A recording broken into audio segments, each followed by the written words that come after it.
On a reçu une excellente question d'un entrepreneur qui se lance et c'est la question qui empêche pas mal de monde de dormir. J'ai une idée, je crois en mon projet, mais comment je trouve l'argent pour le faire décoller? Mhm. On connaît tous la statistique qui fait peur, là. Près de 80% des entreprises ferment avant leur 3e anniversaire. Et ce qui est fascinant, c'est que le coupable, c'est rarement l'économie. Non. Le plus souvent, ça vient de l'intérieur, un manque de structure et surtout, un manque de stratégie financière claire. C'est exactement ça. La passion, c'est le moteur, mais la stratégie financière, c'est le châssis et le volant. Sans ça, tu peux avoir le meilleur moteur du monde, tu vas foncer droit dans le mur. C'est une bonne image, ça. Les entrepreneurs, c'est souvent des visionnaires, des créateurs, mais sous-estiment l'importance de bâtir un plan financier qui est aussi solide que leurs produits. Et c'est précisément notre mission aujourd'hui. On va décortiquer l'approche Instructfor pour offrir, mettons, une feuille de route claire. L'objectif, c'est pas juste de trouver de l'argent, c'est de trouver le bon argent. Le bon type de carburant. Exactement. Parce que prendre un mauvais type de financement, ça peut être encore plus destructeur que de ne pas en avoir. Ah, tellement. C'est un point crucial. Tout à fait. Tout argent vient avec des conditions, visibles ou invisibles. Choisir son financement, c'est choisir ses contraintes, ses partenaires pour les années à venir. C'est une décision aussi importante que le choix d'un cofondateur. Parfaitement dit.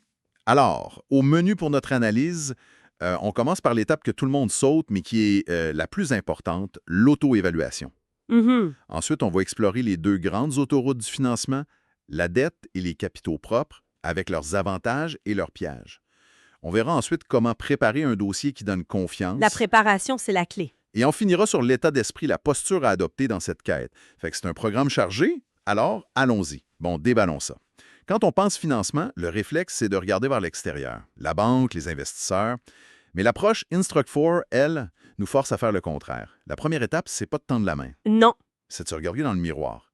Pourquoi cette introspection est si fondamentale? Mais parce que le type de financement que tu dois chercher dépend à 100% du type d'entreprise que tu veux bâtir. C'est ce qu'on appelle la compatibilité fondateur-marché, le fameux Founder Market Fit.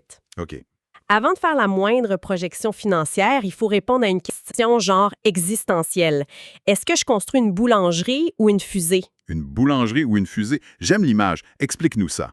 La boulangerie, c'est un modèle d'affaires avec une forte probabilité de succès et de rentabilité rapide. Pense à un café de quartier, une agence de service, un consultant. OK, quelque chose de tangible, rapidement. Oui, tu peux générer des revenus dès le premier mois. L'objectif, c'est de se verser un bon salaire, d'avoir un commerce qui roule bien, d'être son propre patron. Le potentiel de croissance est limité, là. C'est ça. Ta boulangerie va probablement pas valoir 1 milliard de dollars, mais la sécurité, elle, et la vitesse de rentabilité sont élevées. C'est un projet de vie, en quelque sorte. La qualité de vie prime sur la croissance à tout prix. Exactement. La fusée, c'est l'opposé. C'est un modèle qui vise une croissance exponentielle, une domination de marché. Un logiciel SaaS, par exemple. Oui, un logiciel SaaS, une biotechnologie, une plateforme qui veut changer le monde. La probabilité de succès est très faible, peut-être 1 sur 100. Ça peut prendre 5, 10 ans avant de voir le moindre dollar de profit. Mais si ça marche, Le potentiel est illimité. quasi illimité. On parle de changer les règles du jeu. Et j'imagine que cette décision initiale, boulangerie ou fusée, ça change absolument tout à la discussion sur le financement. Si je comprends bien, le propriétaire de la boulangerie devrait même pas avoir le numéro d'un investisseur en capital de risque sur son téléphone. Ils ne devraient même pas savoir ce que c'est. Et c'est là que beaucoup d'entrepreneurs tombent dans le panneau. Ils lisent des articles sur les grosses levées de fonds et ils pensent que c'est la seule voie. Fait qu'ils se mettent à chasser de l'argent de fusée pour un projet de boulangerie. C'est un désastre assuré. Totalement. C'est là que le cadre IVM devient un outil de diagnostic. IVM, c'est pour imaginer, vendre, exécuter, mener. Si en tant qu'entrepreneur, je me rends compte que mon V pour vendre est faible, j'ai un super produit, mais aucune idée de comment rejoindre mes clients. Oui, Demandez un seul sou. précisément. Et c'est cette clarté qui transforme une idée en un plan d'affaires. Et soyons clairs, là, un plan d'affaires, c'est pas un document bureaucratique pour la banque. Non, c'est une carte, un GPS. Exactement. Il doit contenir une analyse de marché honnête, une stratégie de vente concrète et surtout un plan financier qui tient la route. Et l'élément central de ce plan, le cœur, là, c'est la gestion de la trésorerie, le cash flow. Le nerf de la guerre. Tellement. Je me souviens d'une start-up qui faisait des millions en revenus, qui était dans tous les magazines. Elle a fait faillite pourquoi? Parce que ses clients payaient à 90 jours et qu'elle avait plus d'argent pour payer ses employés à la fin du mois. Wow. Rentable sur papier, mais morte par manque de liquidité. Le cash, c'est l'oxygène de l'entreprise. D'accord, donc l'auto-évaluation est faite. On sait si on construit une boulangerie ou une fusée. On a un plan. Maintenant, on peut regarder les options. Et là, on arrive à une grosse intersection. La dette ou les capitaux propres. On dirait que c'est juste une question de chiffres, mais... Oh non, un prix très élevé. Le désavantage majeur, c'est que le remboursement, là, c'est une obligation non négociable. Que ton mois ait été bon ou catastrophique, le paiement est dû. Ouf, la pression. C'est une pression constante et énorme sur ta trésorerie. Et surtout, la banque, elle parie pas sur ton rêve, elle parie sur ta capacité à rembourser. Fait qu'elle va exiger des garanties personnelles. Ta maison, tes économies. Si l'entreprise échoue, tu peux tout perdre. C'est un pari sur soi-même avec son patrimoine comme mise. Maintenant, l'autre autoroute, les capitaux propres. Là, la philosophie change du tout au tout. C'est le jour et la nuit. Avec les capitaux propres, tu rembourses rien. Tu vends un morceau de ton entreprise à des investisseurs, des anges financiers, du capital de risque. OK. L'avantage, c'est que le risque est partagé. Si l'entreprise échoue, l'investisseur perd son argent, tout comme toi. Ça te donne l'oxygène pour prendre de plus gros risques, pour investir massivement dans la croissance. Pour viser la lune. Exactement. Et souvent, ces investisseurs amènent pas juste de l'argent. Ils amènent un carnet d'adresses, une expertise, une crédibilité. Ça ouvre des portes. J'aime bien l'analogie de l'atelier. La dette, c'est comme louer une machine. Tu paies ton loyer chaque mois, tu l'utilises et à la fin, tu la retournes. Mais ton atelier reste à toi. C'est une excellente analogie. Les capitaux propres, c'est faire entrer un associé dans l'atelier. Il amène ses machines, son savoir-faire, mais il a maintenant un droit de regard sur tout et il prend une part des profits, pour toujours. Et on peut même pousser l'analogie plus loin. Que se passe-t-il si ton nouvel associé, qui possède maintenant 40 % de l'atelier, décide qu'il faut arrêter de faire des meubles sur mesure pour se lancer dans la production de masse? Parce que c'est plus scalable. Voilà. C'est ça le vrai enjeu. La perte de contrôle, c'est pas juste un détail. Et ça mène à un point que beaucoup d'entrepreneurs réalisent trop tard. Exactement. Il y a un insight fondamental ici. Au moment où tu acceptes du capital de risque, tu construis plus une entreprise pour la gérer, tu construis une entreprise pour la vendre. Ah! Le seul objectif de tes investisseurs, c'est une sortie, une acquisition, une entrée en bourse. Généralement, dans les 5 à 7 ans, ton agenda personnel n'a plus d'importance. Et la dilution peut être brutale. On voit des fondateurs qui se retrouvent avec 5 % de leur propre compagnie. 5 %? Et c'est pas juste une question de posséder un plus petit morceau de la tarte. C'est la pression immense qui vient avec le fait que 95 % de la tarte appartient à des gens qui veulent un retour de 50 fois leur mise. Avant d'aller plus loin, il y a 2 autres sources qu'on doit aborder. La première, le love money, l'argent des proches. Ah oui? C'est le chèque le plus facile à obtenir et le prêt le plus cher que tu vas jamais prendre si les choses tournent mal. Ouch! Mélanger l'argent et les relations personnelles, c'est jouer avec le feu. Il faut le faire avec une extrême prudence, des contrats clairs et être prêt à perdre l'argent et la relation. L'autre option, c'est le sociofinancement, le crowdfunding.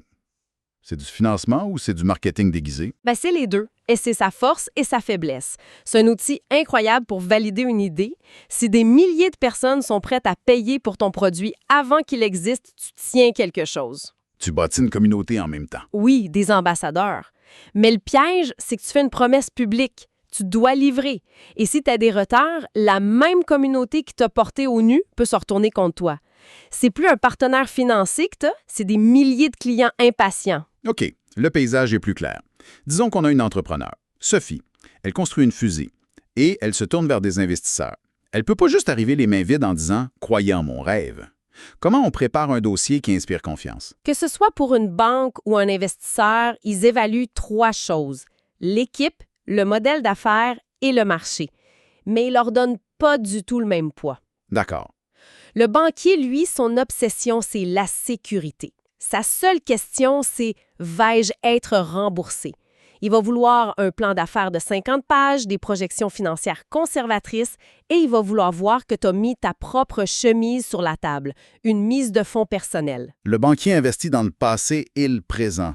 Il veut des preuves. L'investisseur, lui, investit dans le futur, non? Exactement. L'investisseur en capital de risque, il ne cherche pas la sécurité, il cherche un potentiel de croissance démesuré, il sait que 9 de ses 10 investissements vont échouer, il a besoin que le 10e fasse 100 fois sa mise. C'est pas la même game. Pas du tout. Fait que son outil, c'est pas le plan d'affaires détaillé, mais le pitch deck. Une présentation de 10 à 15 diapositives. Qu'est-ce qui fait qu'un pitch deck fonctionne? C'est pas juste de belles diapositives. Non, le secret, c'est la narration. Les investisseurs en voient des centaines. Ils cherchent une histoire simple et puissante en 4 actes. 1. Il y a un problème énorme. 2. Voici notre solution, unique. 3. Voici notre équipe d'experts, les seuls qui peuvent réussir ça. 4. Et voici comment, avec votre argent, on transforme ça en une entreprise d'1 milliard. Tout le reste est du bruit. Exactement. La plus grosse erreur, c'est de se perdre dans les détails techniques au lieu de vendre la vision. Que dans les deux cas, que ce soit pour la banque ou l'investisseur, il faut maîtriser ses chiffres. Connaître son coût d'acquisition client, la valeur à vie d'un client. Au quart de tour. Ça me rappelle l'histoire d'une entreprise qui a doublé ses ventes juste en optimisant son script de vente au mot près. Quand tu montes ces niveaux de détail à un partenaire financier, tu réduis drastiquement le risque perçu. C'est un signal de compétence extrêmement puissant. Ça montre que tu n'es pas juste un rêveur, mais un bâtisseur. Ça dit « Faites-moi confiance, je ne laisse rien au hasard ». Bon, si on résume le chemin parcouru, premièrement, tout commence par une auto-évaluation. Boulangerie aux fusées, ça dicte tout le reste. C'est la base. Deuxièmement, il faut comprendre le pacte qu'on signe. La dette, c'est garder le contrôle au prix de la pression. Les capitaux propres, c'est partager le risque au prix de sa liberté. C'est un compromis fondamental. Et troisièmement, la préparation méticuleuse. Maîtriser ses chiffres, son histoire, c'est ce qui transforme une demande en une offre. Aria. Mhm. Que ce soit avec une banquière ou un investisseur, on s'embarque pour un long voyage ensemble. Fait qu'il faut choisir un partenaire qui est aligné sur tes objectifs, oui, mais aussi sur ta vision, tes valeurs. Un mauvais partenaire, même avec beaucoup d'argent, peut tout faire dérailler. Il faut se poser la question, est-ce que j'ai envie de travailler avec cette personne-là pendant 7 ans? C'est le test ultime. Exact. Et pour conclure, peut-être qu'on pourrait retourner la question au départ. Au lieu de se demander comment puis-je obtenir de l'argent, la question la plus puissante, c'est peut-être qu'est-ce que je suis prêt à céder pour l'obtenir? Le contrôle, la propriété. La paix d'esprit face au remboursement. Et peut-être, juste peut-être, avant même de rédiger un plan d'affaires pour aller chercher des fonds, la toute première étape de financement ne serait-ce pas simplement d'aller chercher son premier client? Absolument. Parce qu'au final, la vente, c'est la forme de financement la moins chère et celle qui prouve que l'idée a une réelle valeur.